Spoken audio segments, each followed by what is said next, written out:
Hmm.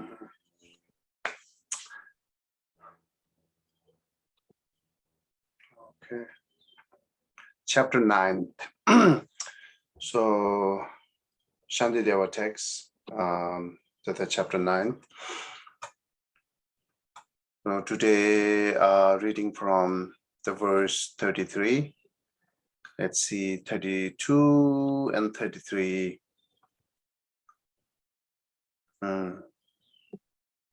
Okay.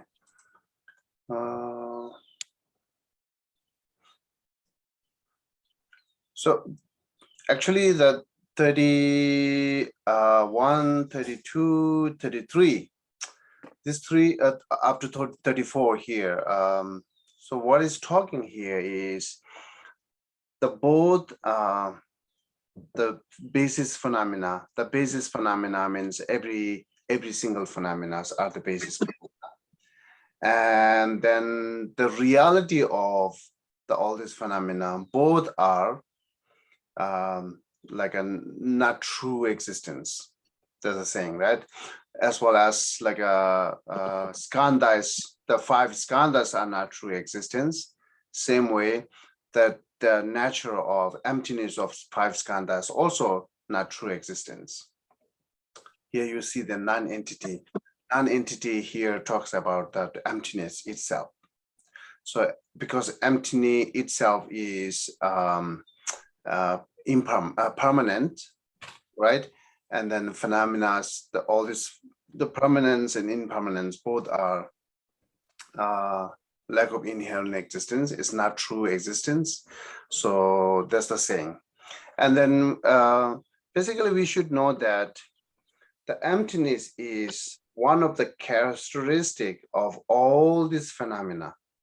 You know, I'm just keep repeating, but yes, it's the word to repeat it. So every single phenomena, the phenomena, you go with this one individual. Take an example, right? Like whatever you see is in front of you, whatever daily basis you're using it, include ourself, include our body and mind, 5 skandha, every single phenomena. They have 2 characteristics, right? The one characteristic we call conventional truth. The another characteristic is we call ultimate truth. And emptiness is the ultimate truth. And what is another way to saying is like for example, cup, right? The cup is functioning, but the reality of cup is not true existence. The reality of cup is when we investigate what is the cup, we will not find it. That's the one reason. Another reason, because it's dependent origination. So therefore, the reality of the ultimate reality of cup is we call emptiness, right? So therefore, without cup, you will not find the emptiness of the cup because there are no basis.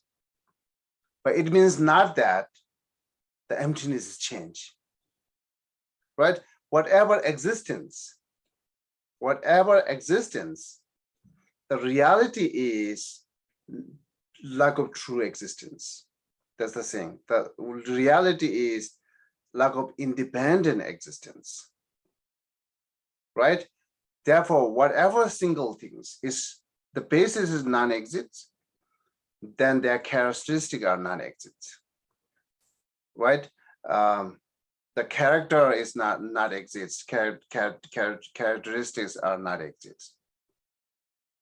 Understand? Right. So therefore, if cup is not exist, then every quality of cup is not exist. This is as conventional. We can look at the black color. It's round and so on and so on. So if cup is not exist, these are not exist. If cup is broad, all the characteristic cup is gone. Same way, the reality of the reality nature, ultimate reality of cup is gone also. Oh my God. ultimate reality of the character of the reality of the cup is also gone. That's the talking here. When the basis is not exists, the characteristics are not exists. Therefore, emptiness shouldn't exist. So emptiness always exists based on conventional, right? So therefore, even emptiness itself is exist in conventionally. So therefore, also emptiness exists because all these phenomena exist. But the phenomena are not exit, emptiness shouldn't be exit, because emptiness is the ultimate reality of every single phenomena.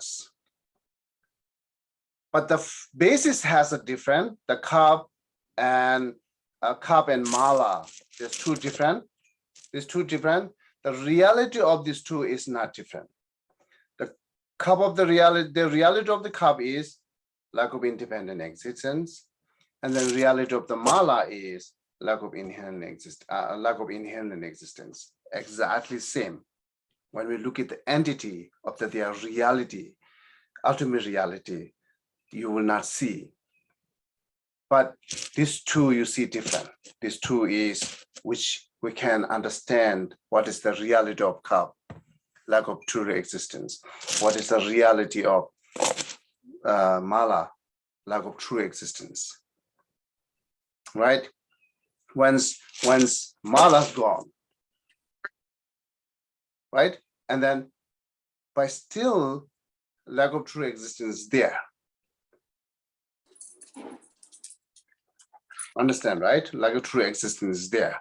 So, but not the lack of true existence of mala, because there are no basis. It's done, nothing to do with it, it's gone forever. But don't think emptiness is changed that way. Okay, so okay. Are you accepting questions right now?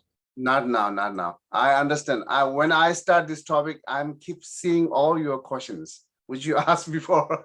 Okay, so let me talk that. So therefore, these three verses, 31, 32, 33, 34 is talking about that both the basis, conventional phenomena and reality of that phenomena, both are lack of true existence. It's not true existence. That's the saying, okay? So, and then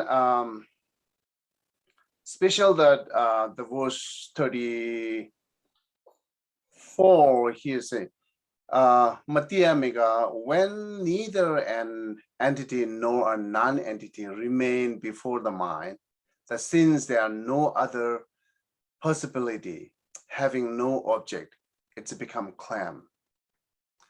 So that's talking about when you realize emptiness, you will eliminate every single that wrong view we call the conceptual thought, or the conceptual thought of perceiving conceptual mind, another way say conceptual mind or perceiving true existence.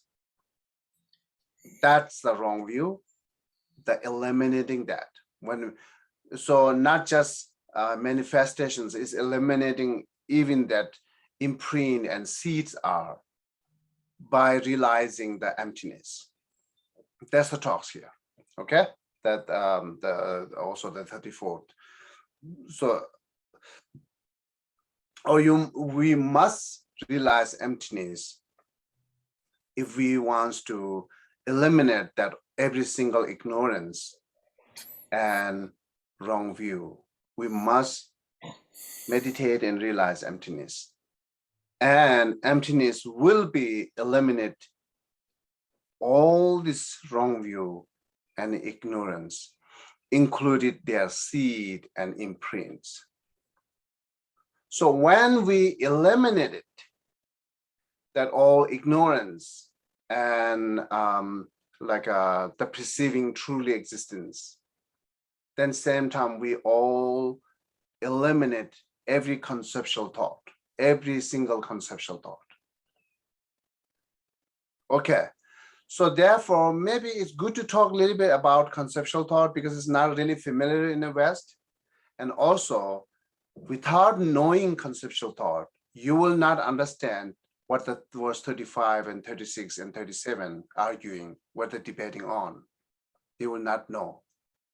The conceptual thought is one of the mental state, the only the mind which perceiving image of the object. Another way to say, only perceive the object indirectly. It's not like a five sense. It's not like an eye consciousness. Eye consciousness sees this cup directly. The conceptual thought is not. So therefore, conceptual thought is none of the five sense faculties or five sense consciousness, none of those, but only mental consciousness, right? The conceptual thought is mental consciousness. That mental consciousness is a kind of like two kind of divided, direct perceiver and conceptual thought, mental consciousness, okay? And most of the time our experience is with the mental consciousness, conceptual thought, not the direct perceiver. Therefore, it's difficult to imagine that how mental consciousness can directly perceive the object. It's difficult to imagine that. So, but know that way. We should know that way. As a, should be the mental consciousness, and mental consciousness also divided into two, which is direct perceiver and conceptual thought. And right now, most of our mental consciousness is conceptual thought, which only perceived image. Simple example, you know that. Maybe some of mine don't know. Therefore, I'm repeating example here. Right now, I'm seeing this cup directly here. Okay. Then when I go to kitchen, I will remember on my table as a black color of the cup is there. At that moment, what is the mind? What is the object? To remember the mind, what I remember, that is, we call conceptual thought. Tokpa in Tibet, conceptual thought. And at that moment, while I'm in the kitchen, I'm perceiving the image of this cup, right? But I feel I'm seeing the cup directly. No, it's only I perceiving the image, I'm cognizing the image while I'm in the kitchen. Then I'm coming back in my room, right? And then how I see my image in the kitchen and seeing here directly by eye consciousness is a kind of found same. Then again, I go back to kitchen. Again, I perceive only the image of this cup, not directly. So there are million and million, thousands and thousands happening in our daily life, that conceptual thought. That's good to know. Okay, conceptual thought. And another way to describe the conceptual thoughts, one way I describe the conceptual thoughts only perceiving or like cognizing the image, not the directly object, right? That's one way to describe. Another way to describe, so any thought that I'm going, I'm sitting, I'm teaching, I have to talk, I have to help, I have to go, whatever thoughts, these thoughts are a conceptual thought. This is blue, this is yellow, this is, I see this eye consciousness, the black, but same time, I'm thinking the cup of the color is black. This is not the eye consciousness. Should make separate these two. It's not that subtle to understand. It's gross level, right?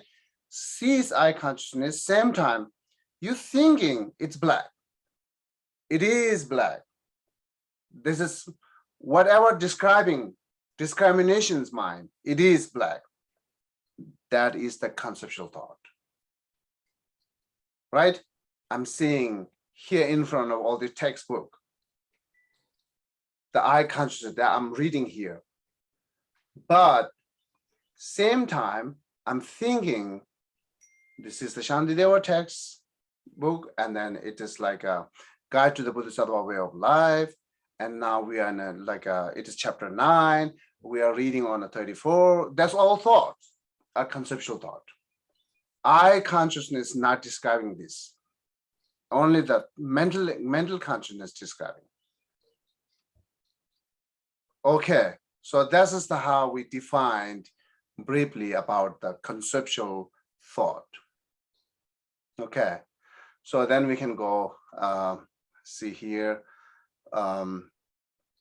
35, he's saying, just as a wish fulfilling gem or a wish granting free satisfy desire, so the image of the jnana is seen because of his vow and his disciple.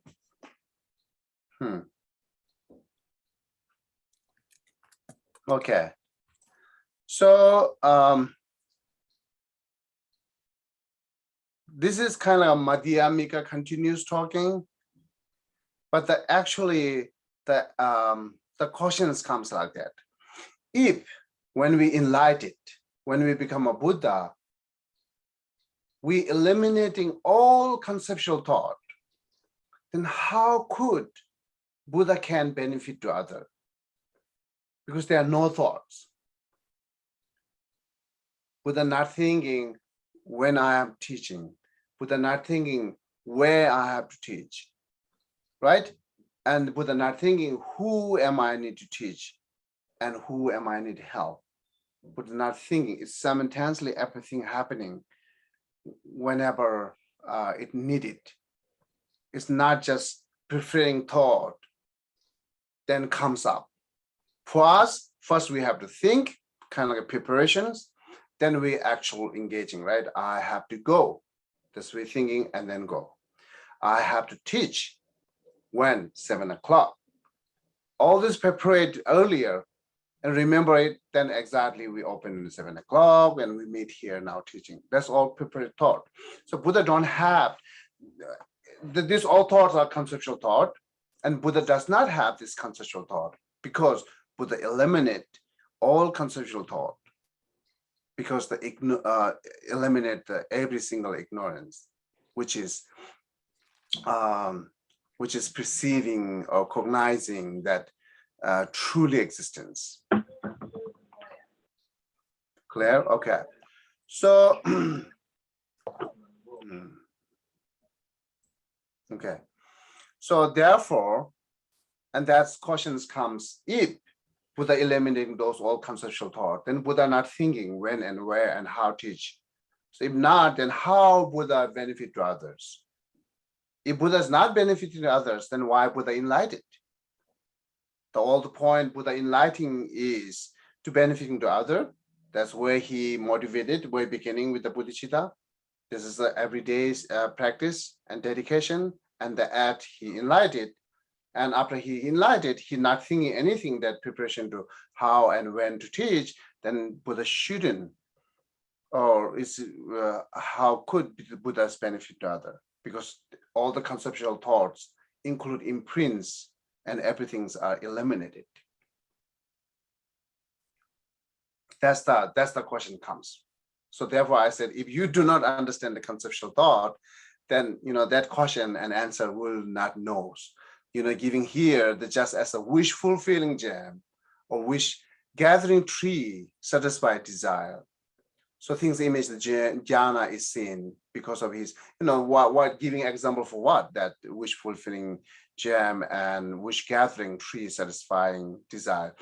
The giving example for what?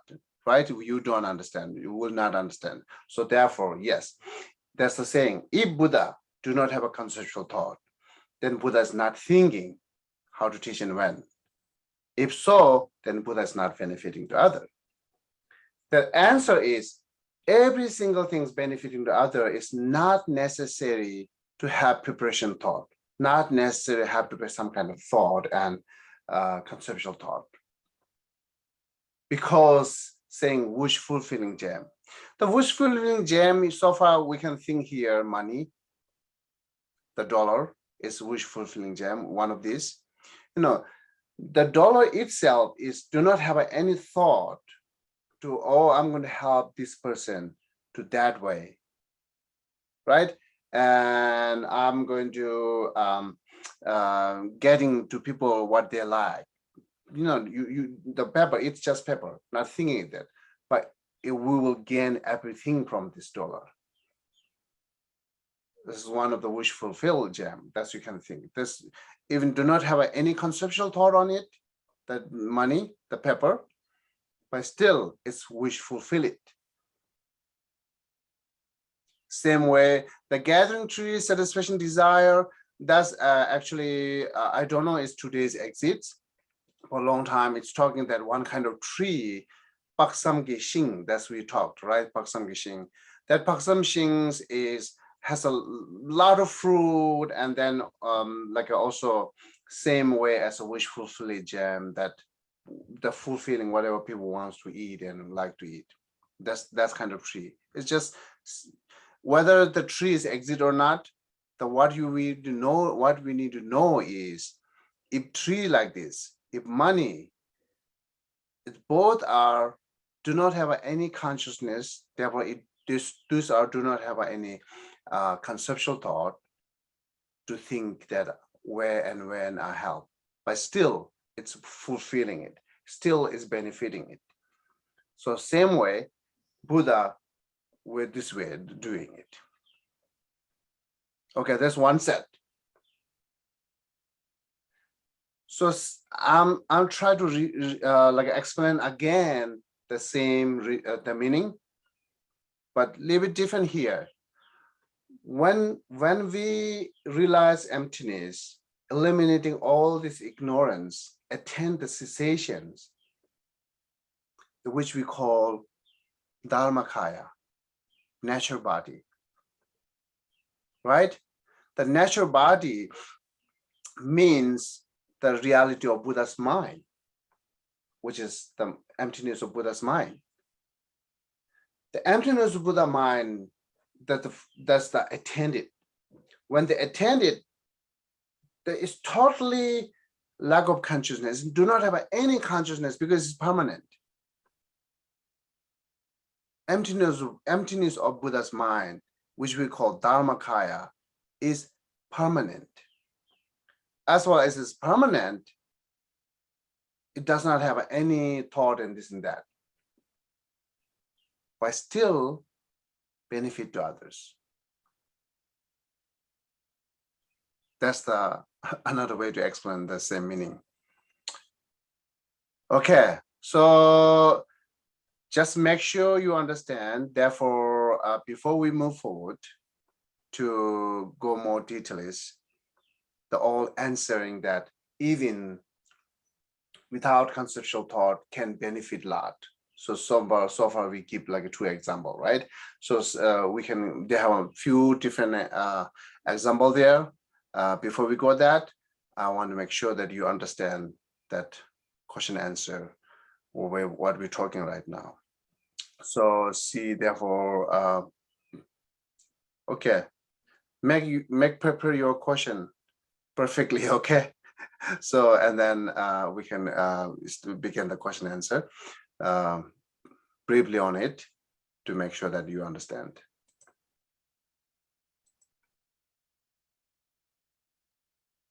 Okay, Richard.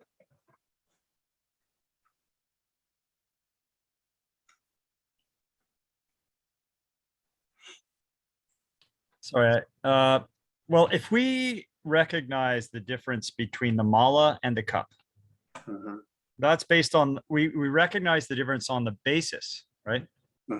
But we have to say that the true essence of the mala and the cup are both that they're empty, but we still recognize that they're different. No.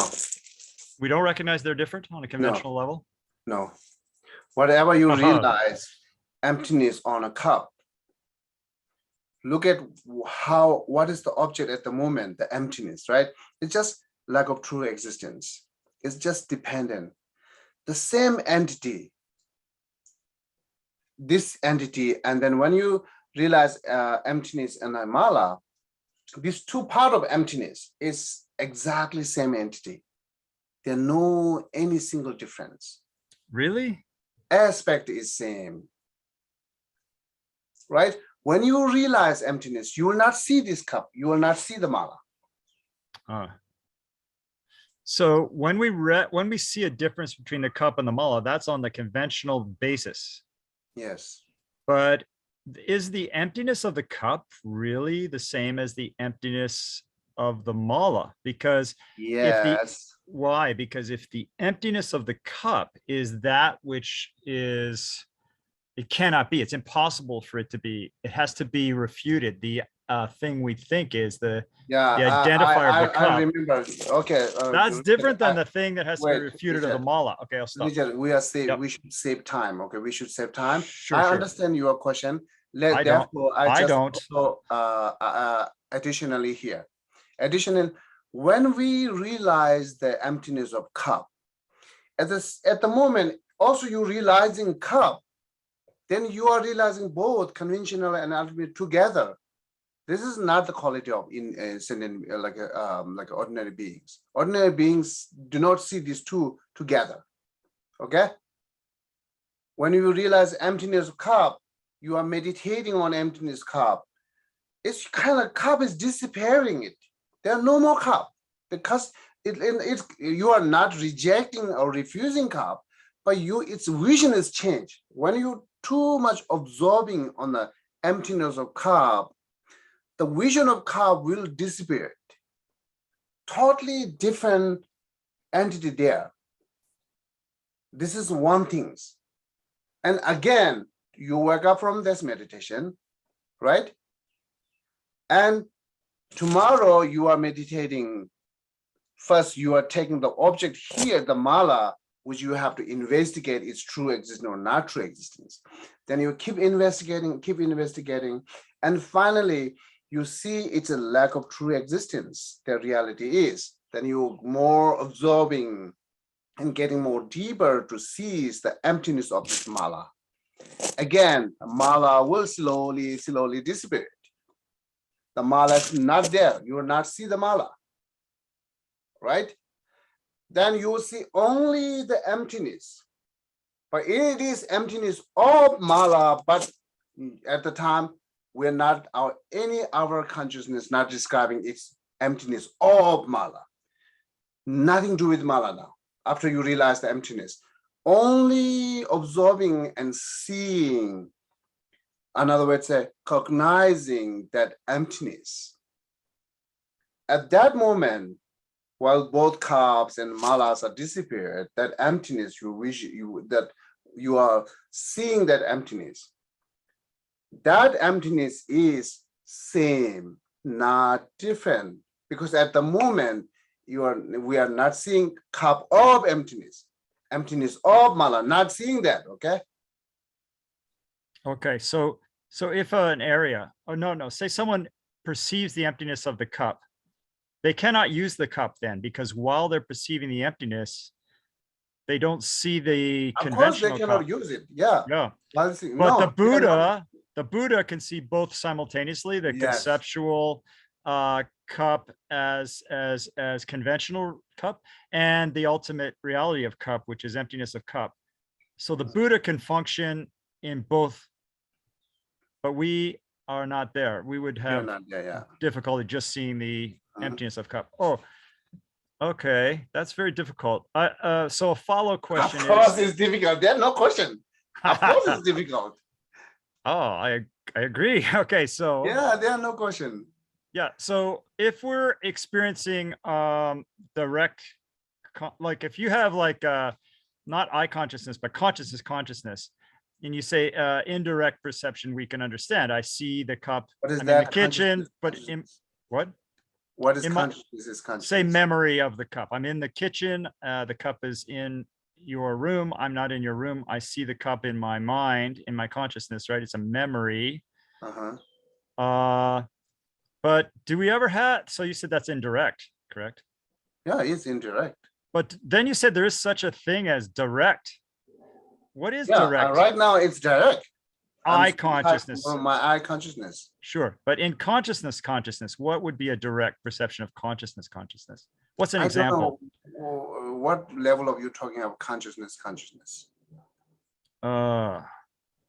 Well, not eye consciousness, not ear consciousness. It's not the consciousness, it's consciousness. No, well, what is it then? So it's consciousness, just one consciousness. Okay, so consciousness. Not eye consciousness, but in consciousness, is there mental consciousness? Pardon? Mental consciousness. Okay, that's good. So in mental consciousness, what is an example of a direct?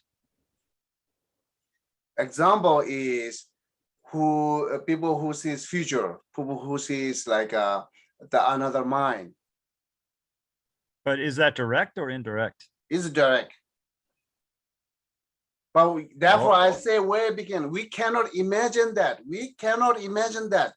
We don't have any single experience of this. Yeah. Therefore, we cannot imagine that. Only we learn it. Then go with how much you know. Meditate how much you know. And slowly it will brings you.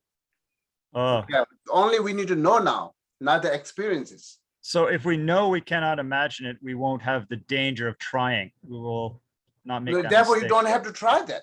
Right, I understand. You have to try emptiness, how much you know. You have to try bodhicitta, how much you know. Go on. Then another thing comes popped it up. Oh, thank you very much. Yeah, you don't have to worry. Okay, no worry. Okay, so any other question? People, then make sure you understand now what we're talking, right?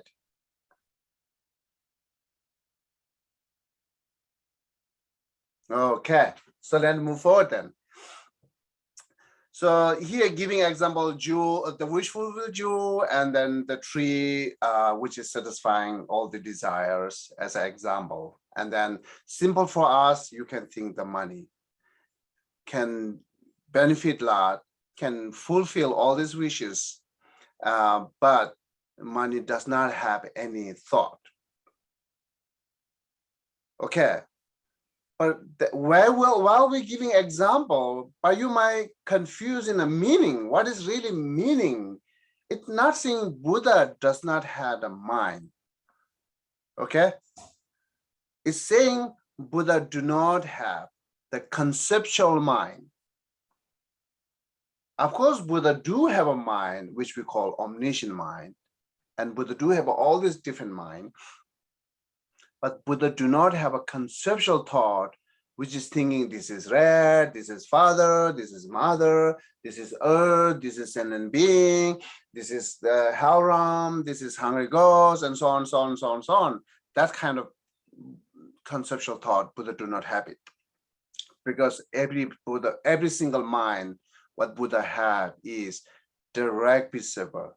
Either it's a five sense consciousness or mental consciousness. Every single minds are direct perceiver. Therefore, don't have to think it's red, just see it. Don't have to think it's blue, just see it, right? So they're same way. So same way, therefore, Buddha do not have a conceptual thought. That therefore, giving example here, which fulfill you and like a gathering tree satisfying desire, are saying that don't have to be effort. It's giving example for effortlessly. Okay, it's not giving example for lack of consciousness. It's just effortlessly. It's a very powerful, effortlessly benefiting other, but not the preparation mind there, not the conceptual thought there. So same way, when we enlighten, we have to eliminate all the conceptual thought. So same way that we are eliminating ignorance, which is perceiving inherently in existence. Of course, all these mental afflictions are included. And then the main root is the ignorance, which is imprint of perceiving inherent existence, or perceiving inherent existence. Both are the root ignorance, root of all this misconceptual, root of this, all this wrong view, misdeeds, every single root, this is the root. So once we eliminate that, same time, we should eliminate that conceptual mind, conceptual thought, right? So that makes sure, repeating here, you should know conceptual mind, what here describing is the mind which perceive object through by image. That's all. Okay. Oh. And then, yeah, that's a 35. And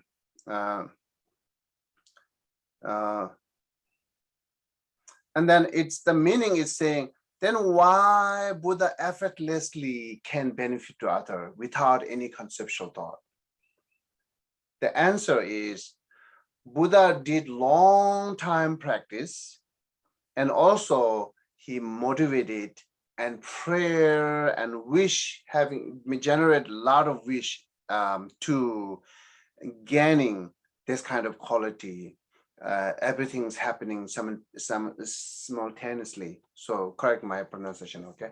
So simultaneously, that's kind of happening with Buddha because of the long time practice, long time wish, long time motivated that way. That's how Buddha gained this kind of quality, the benefiting to others effortlessly. Okay, so now you might have a question shouldn't come, but you might have a question that if Buddha benefiting to other effortlessly, then why all the sentient beings still remaining as the same suffer and samsaric? Why the all sentient beings remaining as suffering always?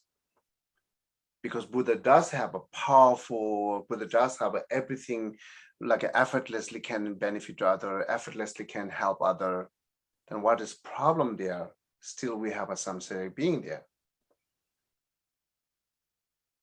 That you might have a good answer for that. So what are you answering, Chabal, for that? You are mute. It should be dependent on that being's karma, right? So if they don't have the karma for that, then they're not going to experience that result. Yeah, this is one thing, but make sure I can go deeper. Even Arhan, who eliminate all this karma, nothing to do with the karma. The Arhans are free from samsara, right? They are no karma, but still they are not qualified to benefiting other. Then Buddha have to do with them, but still it's not really, there are a lot of Arhan might have it. Why is it? The ordinary sentient beings, you answer that karma. Why haven't the arhats been liberated in that way? No, not the liberated. Why Arahana still, even they knows it's not qualified, but still they keep that continuously, not move forward into more practice. Aren't they stuck in that state for quite a long time? Why? This I'm saying. Because that's like the level of nirvana without remainder. So they're stuck in that for a very long time until a Buddha wakes them up, so to speak. Okay. Because they lack bodhicitta.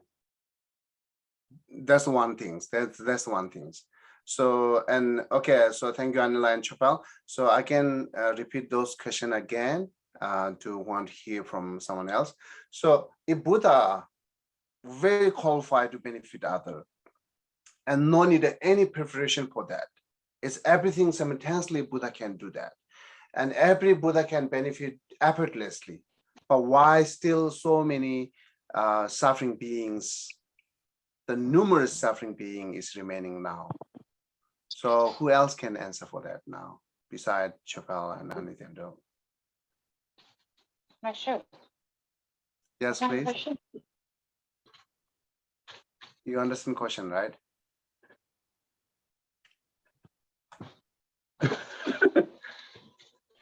Oh, Jen, okay.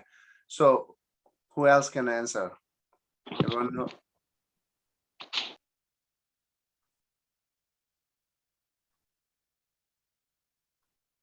Because this question answer is important in our daily practice, include refuge practice. So are you asking why the Buddha cannot benefit them, or why the Buddha cannot No, free them from suffering? Buddha is very qualified, right? I'm not saying why Buddha cannot benefit them, but why still remaining so many suffering beings there? Because the Buddha can't do it for them. They have to be, yeah, they have to do it themselves. So they're not motivated. They're not qualified by training. They haven't developed the motivation. They haven't developed the practice themselves yet. Yes, that's all I want to hear it. Okay, so it's karma is one thing. It's not necessarily always karma. Their ignorance, right? They don't want to do practice. It's not really called karma, but their motivation. They don't want to do practice. But Buddha is ready to help them, but they don't want to take this help. That's, in our daily life, we see many. We are ready to help some things, but they want to take that. Then we are out of control. We do nothing. Same way, Buddha is very qualified. Everything's ready to do that. But as Richard said, they are not motivated that way. They are not ready for that. They are not qualified doing this. Then Buddha do nothing, right? So that's the way that I said include refuge practice, because that's the way Buddha protect to sentient being. That Buddha only wait and try to, it's kind of like a try to be a raining, but the seed is burned. It does the same. Always we give example like a moon and sunlight or rain. It's that this sky do not have any bias mind. I'm giving to this, I'm not giving to this. Same way sun and moon do not have any that bias mind. It's just sunlight comes in the sky, right? But who takes or who not takes is depend on the who lives in earth, right? So, and then who takes not takes is like which is grows, which is not grows. What the rainings comes at the same place in the same power, but some things grows, something not grows. Is depend on the qualified, like a seed itself. The seed is burning, then whatever rain is not grows. A seed is still has a potential to grow. Then rain can benefit it. So that's the way the Buddha protect us. So this just make sure that because we're talking about the Buddha's quality, how benefit other, right? Okay. So moving, yeah. So then they're saying, if Buddha having those qualified, because of that Buddha long time practice, and then the motivated, right? And then like a train that way. And okay, but that prayer and the motivations is gone. It's only when Buddha was in sentient being, Buddha was in Bodhisattva, he did motivated. He also they did prayer, but how could it's affected once enlightened, which is like all these prayers doing long time. It could be the question. That question comes actually. Okay, it could be it's gone because it's past. Then how could it's still affected the one after enlightenment? That's the question comes here. Okay, before we read the 36, that we should know that question. That shouldn't be Buddha's quality, because the practitioner, the Bodhisattva, and Buddha who enlightened is two different things. How could it? So that answer is here. when a chamir, right? When a chamir gains positions, does after completing a what's that? Pillar? Pillar, okay. That pillar neutralize poisons and the like, even a long time after death, his death. The historically saying one of the non-Buddhist practitioner called Purbuam Shangus is but not naming here. He like some kind of get the power to some pillar he recite many mantra and meditate and give this all power to this the pillar, and then after that pillar can overcome by all these poisons. It's like say but that person who's gives that recite mantra and gives all this power to pillar, that person is gone, this person is dead, but still this pillar is benefiting to overcome by poison. It's happening. So this is like I don't know the example we understandable. The another way can say that the one simple another example is when we study young time, when we young, we study all this from beginning alphabet and vowels, all that we studying, right? And same time, we grow some kind of potential at the time when we're young, and slowly we grows and we grows. And when we get an adult, all this potential and knowledge still benefit to us. Even the kids, young kids, is gone. Their young kid is no more existence, but all the potential and knowledge still left and still affected the which is continuum the persons. So that's one we can take example. And then another example is more spirituality. See, we are pilgrimaging, right? The pilgrimage to Buddha's places. But Buddha, it's long, 2,500, more than 2,500. Buddha comes and Buddha enlightened Buddha Gaya. It's more than 2,500, right? So, but still when we go there, we believe that we can accumulate huge merit because of the Buddha's power. So that one you can take example. It's not like a scientific example, but in a spiritually, we can take example that how still we get this kind of potential and a huge accumulating merit because it's the person is gone before 2,500s. Then that possible one possible we believe that's what you can take another example. And mainly that question answer is they're not understanding continuum, the lack of understanding continuum. Therefore, they think Bodhisattva is Bodhisattva, Buddha is Buddha. How could Bodhisattva's practice can like make qualified this enlightenment? Still, how this enlightenment Buddha can have those qualified, which is practiced by the long time ago Bodhisattva? How could? That's because it's continuum. One person continuum practice, same as like when we're young, we all the study knowledge is still benefiting us today, right? So this is that's the same way.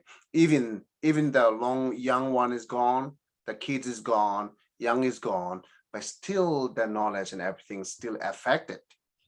So therefore, that is the possible, even that the person is have a long gap, but still they will get the same quality and same same good qualities. So through by the practice long time. So therefore Buddha can have those. That's the saying. And the verse 37. Okay, sorry. Yeah, the word verse 36 is actually giving an example for that. Let me see what Pena Namka Dingin Chodon Dunde you are So what Geshe knows. And this is the example. Likewise, the pillar of the jnana, this is meaning. This one is example for answering those questions which I mentioned. And then the example, what is the example for? And this is the meaning here.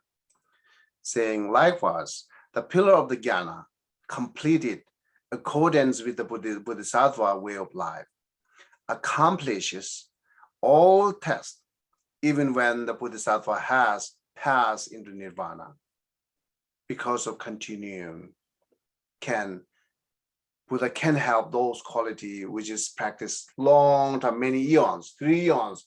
All the Bodhisattva practice 3 eons. All this like a quality is now gathering right now when after enlightened. So because of one person's continuum gaining and accumulating and collecting those one by one, and it all comes together. This is very much possible that saying it here. So, and now another question comes here after giving answer here, the Hinayanas. The question is, if the question back to the earlier, if Buddha does not have a conceptual thought, in their mind, does not have a conceptual thought means Buddha do not have a mind. That's what they think, same. If there are no conceptual thought, no mind, right? If Buddha do not have a mind, then how we could accumulate it by practice with Buddha, offering to him and prostration to them, and then all this, how we gain accumulated merit to practicing with Buddha, because Buddha does not have any mind because of the lack of conceptual thought. That's the question comes. So then, they see here in here, how could worship offer us something that has no consciousness be fruitful? So for them, no conscious conceptual thought and no consciousness is same. Therefore, they thought, Madhyamika talking about Buddha does not have a consciousness, right? And another way to say, Dharmakaya does not have a consciousness. And general Buddha doesn't have a conceptual consciousness. The Buddha, they think Buddha doesn't have a consciousness. Therefore, if Buddha doesn't have a consciousness, Buddha cannot take their offering. Buddha cannot take their a prostration because they doesn't have a consciousness. Then how we gain the accumulated merit? Same way when we prostration to tree, could we get the merit? So that's the they think it, right? And Madhyamika answer for that. Because it is taught that is the same whether it is present or has passed into the nirvana. Way is taught. The Buddha talks in many sutra, giving example, if you worship to the stupa, you will gain same a merit to your worship to actual Buddha. So that's the one thing. That's the one way you can understand that directly with this answer. It's worship to stupa as say equal that worship to Buddha has a same benefit, same accumulating merit. Then stupa does not have any consciousness, but still we gain merit. That's the one we can think it, right? And then in our altar, we have a mini statue and stupa, right? And then every day we offering them, every day we do prostration, every day we meditating in front of them, and every day we reading their sutra. So that we have to think how much we gain merit for that, how much we accumulating it, how much we get good qualities doing that. If so, then statue is stupa, but still getting same benefit as we meet actual Buddha. Right? So we never meet Buddha, that's true. Right? But all this Buddha taught us, all these Buddhas requesting us, as well as we follow their instruction, we will gain many good quality, even we not meet the Buddha, right? Then another way, a textbook. Textbook does not have any verbal, it does not have any thought, textbook, but textbook brings you a lot of good quality. This all equal. If you have a difficult to understand with the stupa and statue, why not the textbook? That understandable, right? So, and then it does not have a consciousness, but it still brings you huge benefit as like you meeting actual Buddha directly. Same equal. That's the, even you see the Buddha directly, that much Buddha can do it. How are you doing right now? Right? So therefore saying in usually in general, whether you gain good quality or not quality, it's 100% depend on your effort, depend on your practice. If you do that continuous put effort and doing practice, you don't have to see Buddha. You are becoming Buddha. If you don't do this, they're not makes different even you see the Buddha. Buddha's a miracle. You know, that's how we expect it. Why not we see Manjushri? Why not we see Tara can snap and change everything? There's no way. Buddhist does not accept that. Snap and changing everything. No, there's no way. So there's no miracle. So therefore, if you do this practice, you don't have to see Buddha. You will gain all these good qualities, same as like you're seeing Buddha, which Arhan who's followed Buddha at a long time ago, how much they gain, still we can gain the all good quality today is equally, even we not see Buddha. If you do not follow instruction, then even you see Buddha. You know, when Buddha came to India, everyone is not Buddha's follower. Some are very much against Buddha. There are many Brahmins are against Buddha, right? And even they see Buddha directly, but as well as they are not ready, that makes difference. Same to us. Even we see Manjushri, if possible, if we are good luck, if we see Manjushri or Tara, if you not follow instruction, that makes difference. And if you really following instruction, all this practicing, you don't have to see Tara and Manjushri. You will gain the practice. It is makes you different. So therefore, that's like giving example, Nirvana, statue, like a Stiva or like a textbooks. They do not have any consciousness, still benefiting it same way. So even Buddha do not have a conceptual thought, it can benefit, right? That's the start saying. Buddha do not have a concept. So that then verse 39 is concluding those question answer here. So according to the scriptures, effect of the worship do exist, whether conventionally or ultimately. In the same way, the worship offered to the true Buddhas is said that be fruitful. So some are saying, yes, we gain merit in conventionally, but ultimately we're not gaining merit. But here answering is, whether we talk about conventionally or ultimately, if you meet the good condition, cause and condition, you will become a fruitful. You will gain a like having a lot of benefit. Whether it's conventional or not conventional, it's not doesn't matter. As well as cause and condition enough there, no one can stop to have fruitful. As well as there are no cause and condition enough there, no one can make you fruitful.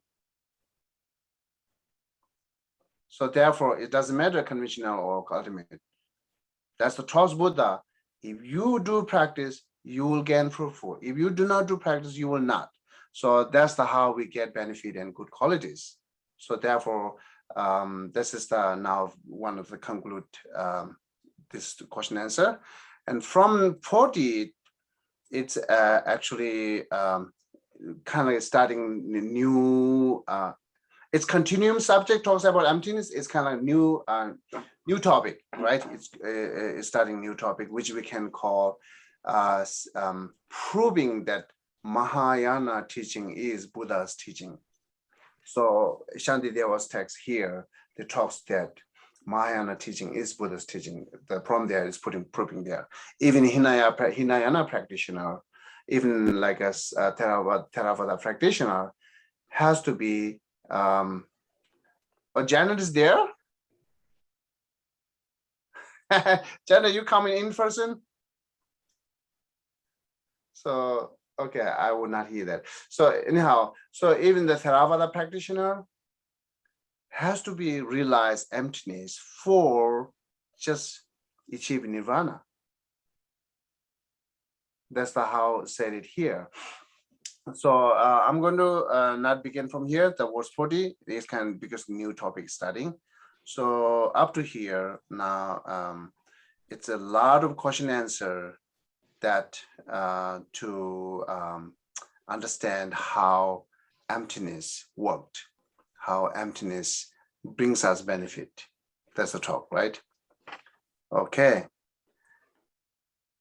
Any question?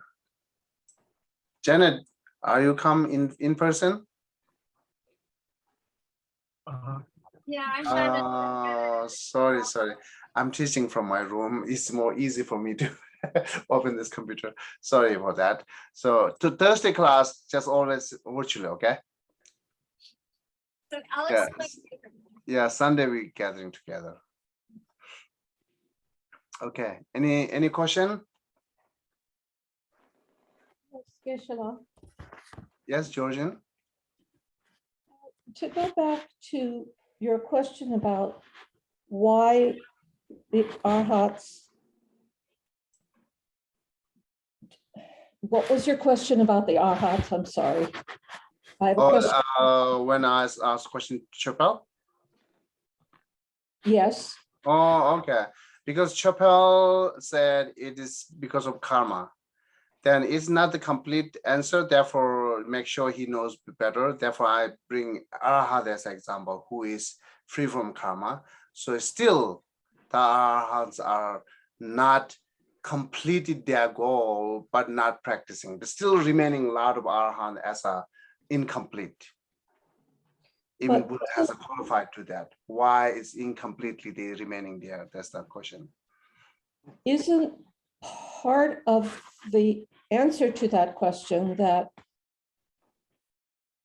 the arhats don't believe that they believe that they have already become enlightened and they're suffering under that delusion? That's depend. If you talk about more tenet school, then yes, it's depend on belief system. But just arhat, it's not necessary the belief system. Still they believe Buddhas exist. Even arhat believe that Buddha taught to all this teaching to them, right? So they accept Buddha. So they accept the Buddhas exists. This is the contradictory logic they're accepting. They accept the Buddhas exist, who is fully enlightened. It's more than arhat, but still they are stuck on that. With Chopel answer it, actually, usually we do answer for that. The arhat, two reasons. One reason is arhat is very much enjoying with the peaceful nirvana, and they don't want to free from that. They don't want to come out from that. That's long meditating. That's one reason they stuck in it. And another reason, their ignorance. Same like an ordinary person. They don't motivate it. They're not motivated to benefit to others. They're not motivated to maybe unintended say bodhicitta. They don't want to have the bodhicitta mind which can benefit to others. So they are not ready. They are not motivated. That's another reason they stuck there. So same ordinary sentient being. Some are not ready for motivated, not ready, not motivated. Therefore, Buddha cannot help. right? And then someone very much like to this illusion life, very much like to this samsara life, they have an afraid to freeing from samsara life. Of course, then how Buddha could help them to free from samsara life, right? So yeah, either arhat or ordinary being, they are mostly same reason that even Buddha is qualified cannot benefit them enough because of their motivation and their faith. Thank you, Geshe-la.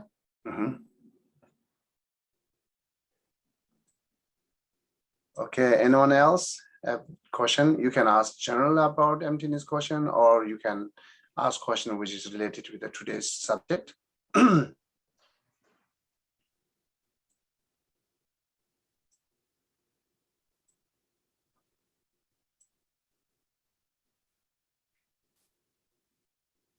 Geshe-la, Yes, Louisa. I just want to say it's all a little mind-blowing, but thank you very much for walking us through it. Yeah, no problem. Thank So you, thank you. Succeed one time, two times, second time, and then it's getting better and better and better. Yeah. Right. Yeah. Well, one thing I can request all of you. So after we finish the class, you go back and read those lines again.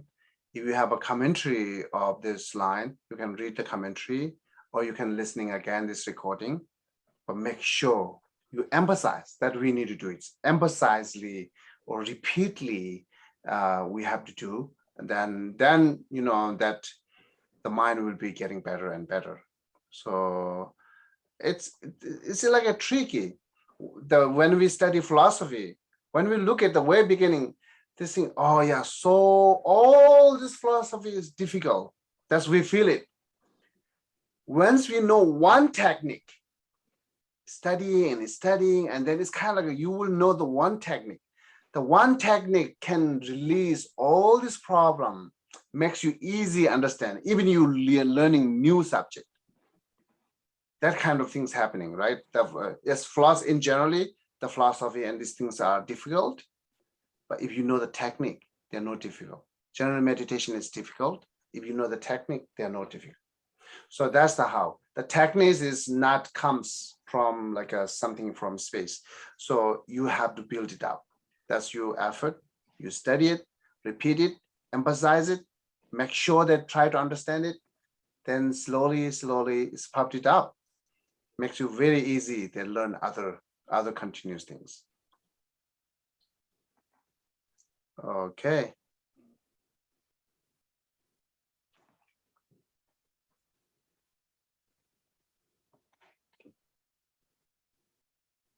So anyone else?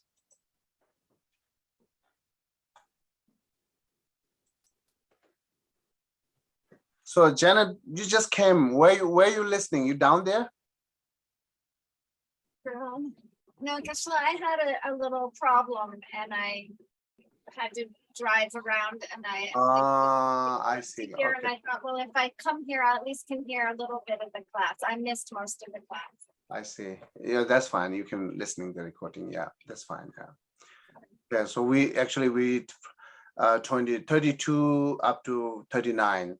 That's we read today. The verses. Okay. So then if you do not have any question, we can stop here. It's good that I see all of you here. I almost decided stop this class. Last time just Richard and myself, and then who's the another one? Just three of us. Then if today just 3 or 2 or 3, then I thought, oh, when I stop this class. But when I open it, this makes me happy. Thank you. So we'll continue. This class will be the continuous every other Thursday. Thank you, Geshe-la. Okay. Thank you. Geshe-la. Yes, please. Thank you. Thank you. Okay. Have a good night, everyone. Then. Yeah. Good night. Simjanango.